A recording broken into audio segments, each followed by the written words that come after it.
नमस्कार, मैं मनीष तिवारी आपका हार्दिक स्वागत करता हूं अपने YouTube channel SSS institute of education में। आज की क्लास में हम डिस्कस करेंगे प्रैक्टिस सेट नंबर 9 मैथमेटिक्स का, और जिसमें हम यहां पे डिस्कस करेंगे क्या, ज्योमेट्री के बेसिस पे कुछ क्वेश्चंस। ठीक है, तो शुरुआत करते हैं। हमारा जो फर्स्ट क्वेश्चन है, देखिए आप वीडियो को पॉज करिए और क्वेश्चन को सॉल्व करने की कोशिश करिए। ठीक है, तो हमारा जो फर्स्ट क्वेश्चन है वो क्या है कि the radius of two concentric circle, दो कंसेंट्रिक सर्कल है और उनका रेडियस, ठीक है, 13 सेंटीमीटर और 8 सेंटीमीटर है। AB is the diameter of the bigger circle and BD is the tangent to the smaller circle touching at D and the bigger circle at E point A is joined to D. What is the length of AD? तो सबसे पहले हम क्या करेंगे, सबसे पहले इसका figure बनाएंगे। ठीक है, डायग्राम सबसे इंपॉर्टेंट है ऐसे क्वेश्चन के लिए। तो डायग्राम बनाते हैं यहाँ पे, देखिए क्या कैसे डायग्राम बनेगा। एक सर्कल बनाते हैं यहाँ पे, सर्कल। सबसे पहले सर्कल की बात करते हैं। दो सर्कल बनाना है, एक स्मॉलर सर्कल, एक स्मॉलर सर्कल है ये, और दो कंसेंट्रिक सर्कल है। कैसा सर्कल? दोनों कंसेंट्रिक सर्कल है यहाँ पे, ये देखिए कंसेंट्रिक सर्कल। ओके, दो हमने कंसेंट्रिक सर्कल बना दिया। 13 सेंटीमीटर एंड 8 सेंटीमीटर इसका रेडियस है। इसका मतलब जो बड़ा सर्किल है इसका रेडियस 13 सेंटीमीटर है और जो छोटा सर्किल है उसका रेडियस 8 सेंटीमीटर है। ठीक है, ये क्लियर हुआ आपको। अब यहाँ पे एक चीज बोला है कि AB is the diameter and BD is the tangent. तो यहाँ पे मान लेते हैं कि ये है डायमीटर AB। ठीक है, ये मान लेते हैं कि AB एक डायमीटर है इसका A और ये B, और BD टेंजेंट है, B और D, ये BD है, BD टेंजेंट है, यहाँ पे D कहीं है, और ये E पे मिलता है कहीं पे। ये क्लियर हुआ? E पे मिलता है, टच करता है कहीं पे। Point A is join to AD। Point A जो है इसको ज्वाइन कर दो AD से। ओके, थोड़ा सा इसको, ठीक है, ये क्लियर हुआ। पॉइंट A को D से ज्वाइन करते हैं, पॉइंट A को यहाँ पे D से ज्वाइन कर दिया हमने। ठीक, point A is joined to D। What is the length of AD? जो ये AD का लेंथ है, ये आपको बताना है कि AD का लेंथ कितना है। क्लियर हुआ? तो कैसे सॉल्व करेंगे इसको, सबसे इंपॉर्टेंट है इसको समझना कि किस तरह से हम सॉल्व करते हैं, स्टार्ट कैसे करते हैं। तो सबसे पहले एक काम करो आप, ये सेंटर है मान लो O, और O को ज्वाइन कर लो D से। O को आप D से ज्वाइन कर लो। ठीक है, यहाँ पे O को क्या कर लो, D से ज्वाइन कर लो। कहाँ जा रहा है ये? Okay, join O to D and join A to E। A को E से ज्वाइन कर लो। ये क्लियर हुआ? इतना आपको काम करना है, A को E से ज्वाइन कर लेना है और O जो सेंटर है उसको D से ज्वाइन कर लेना है। तो OD क्या होगा? OD रेडियस होगा। अब यहाँ पे कुछ कॉन्सेप्ट आपको समझना है कि AD की जो वैल्यू आपको फाइंड आउट करनी है। तो एक चीज आपको क्लियर होगा कि जो AB डायमीटर है, देखो AB एक डायमीटर है, ये एक रूल है। डायमीटर अगर है तो सरकमफ्रेंस पे कितना डिग्री एंगल बनाता है? 90 डिग्री एंगल बनाता है। डायमीटर सरकमफ्रेंस पे 90 डिग्री एंगल बनाता है। तो इसका मतलब ये डायमीटर है और ये 90 डिग्री का एंगल बनाएगा सरकमफ्रेंस पे। पहला तो कंडीशन ये हो गया। दूसरा कंडीशन ये हो गया कि कोई भी एक रेडियस, कोई भी एक कार्ड है, देखिए ये कार्ड है कोई, मतलब कार्ड नहीं, जैसे समझो कार्ड है, और कार्ड को अगर आप सेंटर से ज्वाइन करते हो, कार्ड को अगर आप सेंटर से ज्वाइन करते हो, तो कार्ड को जो सेंटर से ज्वाइन कर रहे हो, ठीक है, joining line from the centre, और ये परपेंडिकुलर भी है। अगर ये परपेंडिकुलर भी है तो ये कार्ड को 2 इक्वल पार्ट में डिवाइड करता है। ये रूल आपने पढ़ा होगा। कौन सा रूल, फिर से समझना। इसका रूल ये है कि एक सर्कल है, ठीक है, एक कोई भी सर्कल है और उसको एक कार्ड है कोई, और एक ज्वाइनिंग लाइन है सेंटर से जो कि परपेंडिकुलर है कार्ड पे, तो वो कार्ड को 2 इक्वल पार्ट में डिवाइड करता है, मतलब कार्ड को बाइसेक्ट करता है। ये एक थ्योरम हो गया। तीसरा थ्योरम यहाँ पे और एक यूज होगा, क्या कि एक टेंजेंट है, वो रेडियस से, टेंजेंट जो है रेडियस से 90 डिग्री का एंगल बनाता है। टेंजेंट रेडियस से 90 डिग्री का एंगल बनाता है। यहाँ पे 2-3 कॉन्सेप्ट अगर आपको क्लियर है तो ये क्वेश्चन में कुछ नहीं है, क्वेश्चन हो चुका है। कैसे? देखिए आप, इसको मैं मिटा दे रहा हूँ, ये कॉन्सेप्ट आपको पता होना चाहिए था, इसीलिए मैं आपको यहाँ पे अलग से बताया। ठीक है, क्लियर हुआ आपको? ठीक, क्लियर हो गया होगा। इसको मैं इरेज कर रहा हूँ थोड़ा सा, just wait 10 second. Okay, it is completely erased. अब हम क्या करते हैं यहाँ पे, अब कॉन्सेप्ट यूज करते हैं। देखो 13 सेंटीमीटर इसका क्या है, बड़े सर्कल का रेडियस, मतलब 13 सेंटीमीटर रेडियस है। इसका मतलब ये 13 सेंटीमीटर है और ये टोटल 26 सेंटीमीटर होगा। ये टोटल कितना होगा, 26 सेंटीमीटर होगा। ठीक है, ये टोटल यहाँ से यहाँ तक 26 सेंटीमीटर होगा। देखिए, सबसे मुश्किल काम है फिगर बनाना। ये टोटल 26 सेंटीमीटर होगा। इसका मतलब OB का जो लेंथ है वो 13 सेंटीमीटर है। 13 सेंटीमीटर OB का लेंथ है और AB का लेंथ हो जाएगा 26 सेंटीमीटर। ये क्लियर है? ओके। और जो OD है, OD इसका लेंथ 8 सेंटीमीटर है, 8 सेंटीमीटर। ये आपको जो पता है उसको थोड़ा सा रखते चलो, ठीक है, जो जो पता है। और इससे हम एक चीज निकाल सकते हैं क्या, ठीक है, आपको OB पता है 13 सेंटीमीटर, आपको OD पता है, ठीक है, OD पता है, दो चीजें पता हो गई। इससे आप एक चीज निकाल सकते हो, BD। BD की वैल्यू क्या होगी? तो BD की वैल्यू होगी under root OB square minus OD square, OB square minus OD square. ऐसा क्यों भाई? ये परपेंडिकुलर होगा ना, ये क्या है, ये रेडियस है और रेडियस टेंजेंट पे परपेंडिकुलर होता है। इसका मतलब ये परपेंडिकुलर है, तो इन ट्रायंगल, किस ट्रायंगल में, in right triangle, in triangle OBD की कहानी है ये, ठीक है, OBD। तो BD की वैल्यू क्या हो जाएगी, OB का स्क्वायर। OB की वैल्यू कितनी है, 13, 13 का स्क्वायर होता है 169 माइनस OD का स्क्वायर 64। इसका मतलब ये हो जाएगा अंडर रूट 105। तो BD की वैल्यू क्या होगी, अंडर रूट 105।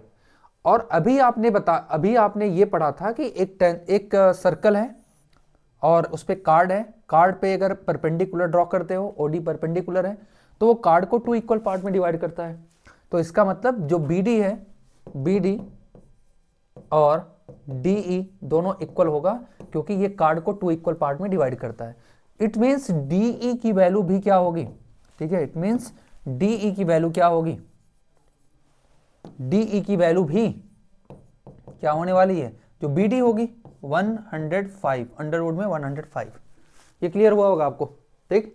आपको DE की वैल्यू मिल गई, समझ में आया? आपको AD की वैल्यू फाइंड आउट करनी है और सब कुछ क्लियर है इसके बाद, ठीक है, समझ में आया आपको? ठीक है, DE की वैल्यू आपको फाइंड आउट हो गई है। आपको क्या बताना है, AD की वैल्यू, ठीक है, AD की वैल्यू। आप ये बताइए यहाँ पे कि ये और ये 1:2 के बराबर है। अगर हम इसको देखें कि ये 1 है, OB, जो OB और AB का जो रेशियो है वही तो रेशियो होगा, क्योंकि देखो ये दोनों लाइन पैरेलल हो जाएगी, क्योंकि देखो दो लाइन पैरेलल है। ये क्लियर समझना आप, ठीक है, कौन कौन सी लाइन पैरेलल है यहाँ पे, ठीक, समझ में आ रहा है ये? ठीक, यहाँ पे मैं इरेज करता हूँ और समझाता हूँ आपको कि ये लाइन पैरेलल है, OD और AE ये दोनों पैरेलल लाइन है, ठीक है। क्यों पैरेलल है? क्योंकि ये करस्पॉन्डिंग एंगल है, करस्पॉन्डिंग अगर एंगल इक्वल है तो ये दोनों लाइन पैरेलल हो जाएगी। अगर OD AE के पैरेलल है तो हम कह सकते हैं कि ये ट्रायंगल और ये ट्रायंगल सिमिलर होगा, ठीक है, ट्रायंगल। सो ट्रायंगल BOD, ये B है, BOD is similar to triangle BAE, ये दोनों ट्रायंगल सिमिलर हो जाएंगे, ठीक। और अगर ये दोनों ट्रायंगल सिमिलर हैं, BOD और BAE ये दोनों ट्रायंगल अगर सिमिलर हैं, तो हम कह सकते हैं कि जो OB और AB का जो रेशियो होगा वही रेशियो OD और AE का होगा, ठीक है, सेम रेशियो होगा। और OB और AB का रेशियो 1:2 है, 1:2, क्योंकि अगर ये दोनों इक्वल हैं तो 1:2 में होगा। और OD की वैल्यू कितनी है, OD की वैल्यू तो 8 है, और AE की वैल्यू कितनी हो जाएगी, तो AE की value, so AE equal to 16, ठीक है, AE की वैल्यू 16 हो गई। अब हम पाइथागोरस लगा लेते हैं, किसमें, यहाँ पे थोड़ा सा जगह है, ठीक है, थोड़ा सा जगह लगाते हैं। इन ट्रायंगल ADE, ADE में, ट्रायंगल ADE में AD equal to under root AE square, AE square जो कि 16 का स्क्वायर प्लस DE का स्क्वायर जो कि 100 अंडर रूट 105 का स्क्वायर जो कि 105 ही होता है। तो 16 का स्क्वायर 256 प्लस 105 इक्वल टू 361 जो कि 19 होता है। तो AD की वैल्यू कितनी हो जाएगी? 19 हो जाएगी। बहुत ही अच्छा क्वेश्चन था, मतलब काफ़ी टफ क्वेश्चन था ये। इसमें कई कॉन्सेप्ट यूज होते हैं एक साथ, एक ही क्वेश्चन में कई कॉन्सेप्ट यूज हो रहे हैं, इसीलिए थोड़ा मुश्किल क्वेश्चन था। ठीक है, इसको आप रिपीट करके देख लेना, कोई प्रॉब्लम नहीं होनी चाहिए। ठीक है, हमने सारे कॉन्सेप्ट को बहुत ही अच्छे तरीके से समझाने की कोशिश की है, अलग से आपको सर्कल बना के सारे कॉन्सेप्ट को सिखाने की कोशिश किया था। तो क्वेश्चन नंबर 2 क्या है, इसको समझते हैं। Question number 2 is in the given figure. ठीक है, ये Q है और in the given figure PQ equal to 24। PQ जो है यहाँ पे, PQ की जो वैल्यू है वो 24 है। ठीक, ये PQ की वैल्यू, यहाँ से P है ये और ये Q है, PQ की वैल्यू 24 दिया है। और M is the mid point of QR, M जो है मिड पॉइंट है QR का। Also MN is perpendicular to PR, और MN परपेंडिकुलर है किसके? PR के। QS की वैल्यू 7 है, TR की वैल्यू 21 है। तो आपको बताना है SN की वैल्यू क्या होगी। SN की वैल्यू क्या होगी आपको बताना है, ये वैल्यू आपको बतानी है SN। ठीक है, SN की वैल्यू क्या होगी। क्लियर, समझ में आया आपको क्वेश्चन क्या करना है इसमें? तो SN की वैल्यू क्या होगी इसको आपको बताना है यहाँ पे। तो आप एक चीज बता लो कि अगर हम कहें कि ट्रायंगल, क्योंकि देखो ये 90 डिग्री है, ये भी 90 डिग्री है और ये भी 90 डिग्री है।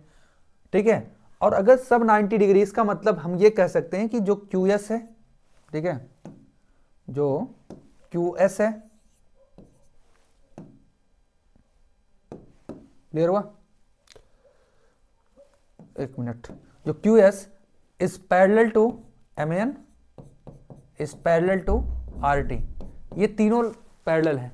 ठीक है, QS is parallel to MN and it parallel to RT, ये तीनों पैरेलल हो जाएंगे। क्यों पैरेलल है? क्योंकि करस्पॉन्डिंग एंगल इक्वल है, सब करस्पॉन्डिंग एंगल 90 डिग्री है, सभी पैरेलल हो जाएंगे। तो अगर ये पैरेलल हैं तो हम कह सकते हैं कि जो triangle PQS is similar to triangle PRT। जो PQS है ये सिमिलर होगा PRT के, और अगर ये सिमिलर होगा तो हम कह सकते हैं कि जो PQ और PR का रेशियो है, PQ और PR का जो रेशियो है वही रेशियो होगा QS और RT का। QS और RT का भी रेशियो सेम होगा। तो PQ कितना है? PQ 24 है। PR कितना है? PR नहीं पता। QS 7 है और ये RT 21 है। तो ये 1:3 में, तो ये भी 1:3 में होगा। तो इसका मतलब PR की वैल्यू क्या हो जाएगी? PR की वैल्यू 7 3 जा तो 24 3 जा 72, PR की वैल्यू 72 हो जाएगी। तो इसका मतलब QR की वैल्यू क्या होगी? तो QR की वैल्यू 24 माइनस कर दो, 24 माइनस कर दो तो 48 हो जाएगी। तो QR की वैल्यू कितनी होगी? 48। QR की वैल्यू 48 हो जाएगी। ये समझ में आया? QR की वैल्यू 48 है। अगर QR की वैल्यू 48 है तो, और आपको ये भी पता है कि QM और MR दोनों इक्वल है, QM और MR इक्वल है। तो क्योंकि QM और MR दोनों इक्वल हैं और दोनों किसके बराबर है? QR/2 के बराबर है। इट मीन्स QM और MR तीनों की वैल्यू क्या हो जाएगी? तीनों की वैल्यू हो जाएगी यहाँ पे 24 और 24, ये सब वैल्यू 24 हो गई। इसका मतलब ये और ये तीनों की 1:1 में है।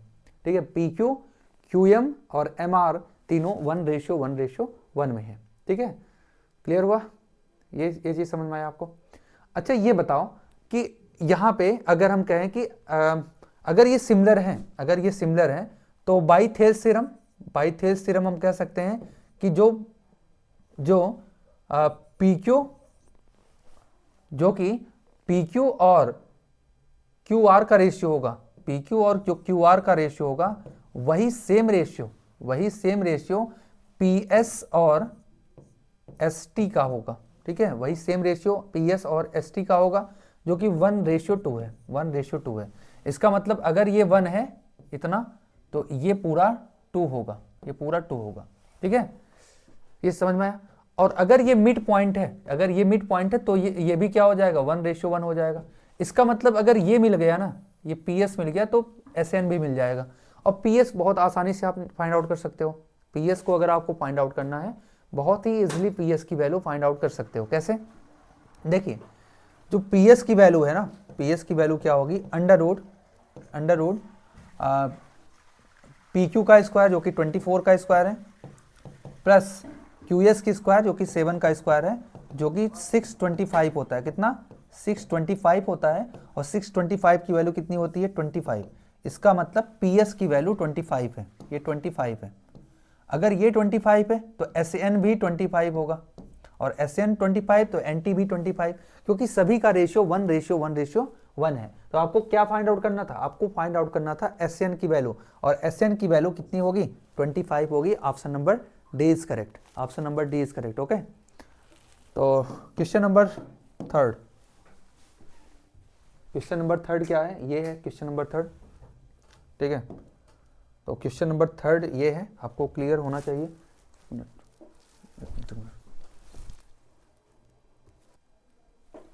चलिए क्वेश्चन देखते हैं कि इन the given figure AB = A, AC = 4। तो यहाँ पे फिगर बनाना पड़ेगा। ठीक है, फिगर नहीं है तो फिगर बना लेते हैं। ठीक है, तो क्या फिगर है यहाँ पे, देखिए तो ये एक सर्कल है। ठीक है, ये फिगर आपको गिवन है, यहाँ पे एक सर्कल है ये, और ये सेंटर है। ठीक है, सेंटर, और ये है BD, BC इज डायमीटर, और O is centre, O centre है यहाँ पे, और AB जो A यहाँ पे है A, और दिस इज AB, और ये है AC। ठीक है, ये AC है, और यहां से एक परपेंडिकुलर ड्रॉ किया गया D, यहां से एक परपेंडिकुलर ड्रॉ किया गया जो कि D है, और AO को हमने मिला दिया, AO को मिला दिया। ठीक है, और ये गिवन है आपको A, और ये गिवन है आपको 4, ये आपको इतना गिवन है। तो आपको निकालना है यहाँ पे, क्या फाइंड आउट करना है, देखिए क्वेश्चन क्या है कि इन द गिवन फिगर, ये फिगर है आपका। ठीक है, AB = A गिवन है, और AC = 4, while O is the center of the circle and D is the point between O and B, और such that AD is perpendicular। तो A और D जो है ना, AD जो है ये परपेंडिकुलर है किस पे, BC पे। Find the length of OD, जो OD का लेंथ है ये आपको फाइंड आउट करना है। ठीक है, ये क्वेश्चन देखो कैसे करते हैं। आप यहां से ना एक काम करो, ट्रायंगल ABC जो ट्रायंगल है, यहां से आप एक काम कर सकते हो कि जो BC की वैल्यू है, BC की वैल्यू क्या होगी, √AB² प्लस AC स्क्वायर के बराबर होगी, और AB की वैल्यू है A² प्लस AC स्क्वायर मतलब 16, तो ये कितना हो जाएगा, 16 हो जाएगा। क्लियर हुआ, A² प्लस 16 BC की वैल्यू हो जाएगी। और अगर BC की वैल्यू इतना है तो, क्योंकि देखो BC डायमीटर है तो रेडियस कितना है, रेडियस है OB, और AO भी रेडियस है, ये भी तो रेडियस है, ये दोनों इक्वल होगा, और ये दोनों BC का हाफ होगा। इट मीन्स A² प्लस 16/2 के बराबर होगा OB और AC। ठीक है, ये क्लियर हुआ, ये समझ में आया आपको। अब हम क्या करते हैं, AD की वैल्यू बताते हैं। AD की वैल्यू क्या होगी, देखिए कोई एक राइट ट्रायंगल है, और एक आप क्या कर दो, यहां से परपेंडिकुलर ड्रॉ कर दो। ठीक है, एक राइट ट्रायंगल है और उसमें एक परपेंडिकुलर ड्रॉ करो अगर आप। ठीक है, इसमें से एक परपेंडिकुलर ड्रॉ करते हो हाइपोटेनस पे। लेट्स से ये है C, और ये है A, और ये B। ठीक है, तीनों साइड है। तो जो मान लो इसको x मान लेते हैं, तो x की वैल्यू क्या होती है, A × B/C, ये एक फार्मूला होता है, इसको जानते रहो।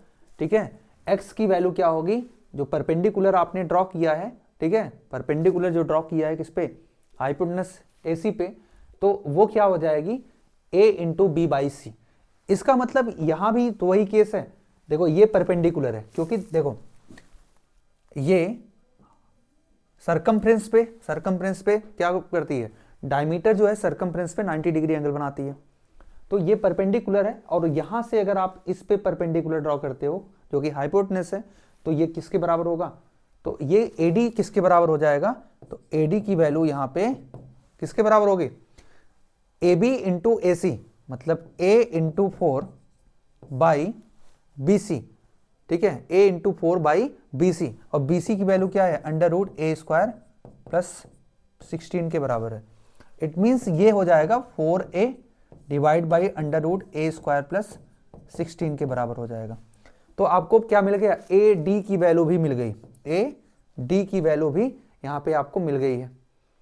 अब आपको क्या फाइंड आउट करना है, आपको फाइंड आउट करना है OD।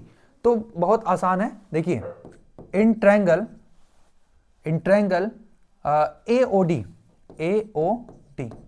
ट्रायंगल लेते हैं, और इसमें OD की जो वैल्यू है ना, OD की वैल्यू ये बराबर होगा, OD की वैल्यू या OD स्क्वायर की वैल्यू क्या होगी, AO square minus AD square के बराबर होगी, ठीक है।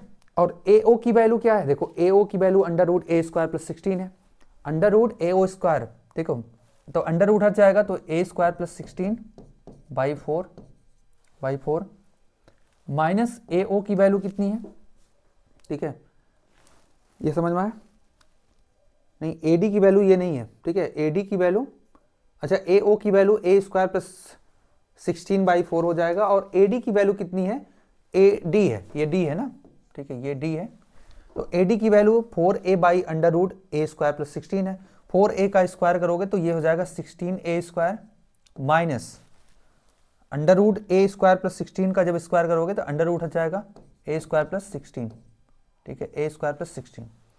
जब इसको सिंप्लीफाई करोगे ना, सिंप्लीफाई करोगे तो यहाँ पे आएगा A स्क्वायर प्लस 16 का whole square minus 4 into 16A square और divide by 4 into A square plus 16, ये आने वाला है। अब एक फॉर्मूला आपने पढ़ा होगा कि A माइनस बी का होल स्क्वायर जो होता है वो A प्लस बी का होल स्क्वायर माइनस 4AB के बराबर होता है, तो यहाँ पे यही केस है, तो इसको हम लिख सकते हैं A स्क्वायर माइनस 16 का whole square divide by 4A square plus 16। अब जब देखो आपको तो क्या मिल गया, अभी आपको मिल गया OD स्क्वायर, तो यहां से अगर OD की वैल्यू निकालना है तो इसको अंडर रूट करोगे तो ये स्क्वायर हट जाएगा, A square minus 16 divide by 4 का अंडर रूट 2 होता है, और इसका जब अंडर रूट लोगे तो A स्क्वायर प्लस 16 के बराबर हो जाएगा, under root A square plus 16। तो ये कौन सा ऑप्शन सही है, ये वाला ऑप्शन सही है, ठीक है, कौन सा, ऑप्शन नंबर बी। एक चीज और ध्यान देना कि अगर आप A स्क्वायर माइनस 16 का होल स्क्वायर लिख रहे हो तो वही जो है 16 माइनस A स्क्वायर का होल स्क्वायर होगा, क्योंकि स्क्वायर में जो निगेटिव वैल्यू है वो भी पॉजिटिव हो जाती है। तो यहाँ पे ऑप्शन में 16 minus A square divide by 2 under root A square plus 16 के इक्वल हो गए। ये क्लियर हुआ होगा आपको, क्वेश्चन नंबर 3, ठीक है। नेक्स्ट है क्वेश्चन नंबर 4। एक ट्रायंगल है, यहाँ पे डी नहीं है, ट्रायंगल है, एक ट्रायंगल है ABC एक ट्रायंगल है यहाँ पे, और D and E are the point on AB and AC respectively such that AD into AC is equal to AB into AE। देखो एक ट्रायंगल है ABC, कोई भी ट्रायंगल ले लेते हैं A, B और C, ठीक, इसको करते हैं आसानी से क्वेश्चन को। और यहाँ पे D और E पॉइंट है, D यहाँ पे पॉइंट है कहीं पे और E यहाँ पे कहीं पॉइंट है, तो D और E दोनों पॉइंट है कहीं पे, मतलब D जो है पॉइंट AB पे है और AC पे पॉइंट कौन सा है, E है रिस्पेक्टिवली, सच दैट यहाँ पे एक चीज गिवन है कि AD इंटू AC इक्वल होगा AB इंटू AE के, ठीक है। इसको थोड़ा सिंप्लीफाई करते हैं, इसको सिंप्लीफाई करेंगे तो क्या मिलेगा आपको ध्यान देना, AD और AB को इस साइड लाते हैं तो AB इक्वल टू AE और AC, ये आपको मिल जाएगी, ठीक। और यहाँ पे बोला है एक चीज, क्या बोला है, ये क्या हो गया भाई, ठीक है, थोड़ा सा मैं ब्रेक करता हूँ क्योंकि कुछ प्रॉब्लम, ठीक है। तो AD by AB equal to AE by AC हो जाएगी। और आपको एक चीज पता है कि ADE, जो ADE की वैल्यू है वो कितनी है, ADE की वैल्यू आपको गिवन है, और ABC की वैल्यू 78 है, 78। अच्छा, ये जब कंडीशन होता है तो हम कह सकते हैं कि जो ट्रायंगल है वो सिमिलर हो जाएगा, या हम ये कह सकते हैं कि क्योंकि AD और AB का रेशियो AE और AC के रेशियो के बराबर है, so DE is parallel to BC। DE जो है पैरेलल है किसके, BC के, तो ये दोनों करेस्पॉन्डिंग एंगल हो जाएंगे। तो एंगल ADE जो है, ADE, और ये जो एंगल है कौन सा, ABC, ABC, ये दोनों बराबर होगा क्योंकि करेस्पॉन्डिंग एंगल है। तो एंगल ADE के बराबर है मतलब आपको गिवन है क्या, कि एंगल ACB प्लस 30 डिग्री के बराबर है, और ABC जो है 78 डिग्री के बराबर है। ठीक है, 78 डिग्री के बराबर है। क्लियर हुआ, 78 डिग्री के बराबर है। तो हम कह सकते हैं जो ACB है ये वाला एंगल, ये बराबर होगा 78 डिग्री माइनस 30 डिग्री, जो कि होता है 48 डिग्री। कितना, 48 डिग्री। ठीक है, 48 डिग्री आपका आंसर करेक्ट होगा। क्लियर हुआ, ये क्वेश्चन समझ में आया। देखो AD बाई AB, जब ये रेशियो इस रेशियो के इक्वल है और ये AE का रेशियो AC के रेशियो के इक्वल है, इसका मतलब ये क्या, इसका मतलब ये है कि ये दोनों ट्रायंगल क्या है, सिमिलर है। और अगर ये दोनों ट्रायंगल सिमिलर है, क्योंकि देखो सिमिलर इसलिए है क्योंकि ये कॉमन एंगल है, और सिमिलर अगर है तो ये और ये दोनों क्या होता है, पैरेलल हो जाएंगे, और पैरेलल होने से ये दोनों करस्पॉन्डिंग एंगल हो जाएंगे। इसका मतलब एंगल B और एंगल D इक्वल हो जाएगा। ठीक है, और दोनों को इक्वल करेंगे तो आपको ACB, इस एंगल की वैल्यू आपको मिल जाएगी। ठीक है, क्लियर हुआ। तो क्वेश्चन नंबर 5, देखो क्वेश्चन नंबर 5 देख लेते हैं क्या है, कि एक ABC एक ट्रायंगल है, ABC एक ट्रायंगल है, और ये राइट ट्रायंगल है, ABC एक राइट ट्रायंगल है। ठीक है, BD is perpendicular to AC, BD is perpendicular to AC, ये केस है। तो which of the following is true. आप एक चीज समझना, ये मान लो परपेंडिकुलर है, ये 90 डिग्री है। मैं यहाँ पे ना एक वैल्यू कुछ मान लेते हैं, मान लो कि ये x है, ये एंगल x के बराबर है, और ये 90 डिग्री है, तो ये कितना हो जाएगा, ये 90 माइनस एक्स हो जाएगा। और ये 90 डिग्री है तो ये कितना हो जाएगा, ये एंगल, ये भी 90 माइनस एक्स हो जाएगा। और ये 90 है, ये x है। ठीक है, ध्यान देना, ये नहीं, एक चीज समझना, ये 90 माइनस एक्स है तो ये वाला कितना हो जाएगा, x हो जाएगा। और ये 90 है, ये x है, तो ये कितना, 90 माइनस एक्स हो जाएगा, ये एंगल। तो आप एक चीज देखना कि अगर मैं कहूं कि ABD और CBD, इन दोनों में ये देखो x है और यहां भी x है, यहां पे 90 है, यहां भी 90 है। ठीक है, दो एंगल अगर इक्वल हो गया इसका मतलब सिमिलर है, ये दोनों ट्रायंगल सिमिलर है आपस में, और ये दोनों ट्रायंगल बड़े ट्रायंगल के भी सिमिलर है। तो यहां पे क्या बोला है कि triangle BAD is similar to triangle CBD, बिल्कुल सही है पहला। दूसरा ट्रायंगल BAD, ये ट्रायंगल जो है सिमिलर होगा ट्रायंगल बड़े वाले ट्रायंगल का, ABC के सिमिलर होगा, ये भी सही है। तीसरा ट्रायंगल CBD इस triangle to similar to triangle CAB, और ये भी सही है। तो तीनों स्टेटमेंट सही है। यहाँ पे कौन सा स्टेटमेंट सही होगा, तीनों स्टेटमेंट सही है, फर्स्ट, सेकेंड एंड थर्ड। ठीक है, फर्स्ट, यहाँ पे फर्स्ट होगा, first, second and third, all, सभी स्टेटमेंट यहाँ पे सही है। तो आज के लिए बस इतना ही। Thank you for watching this, and like, share and subscribe our channel. Okay.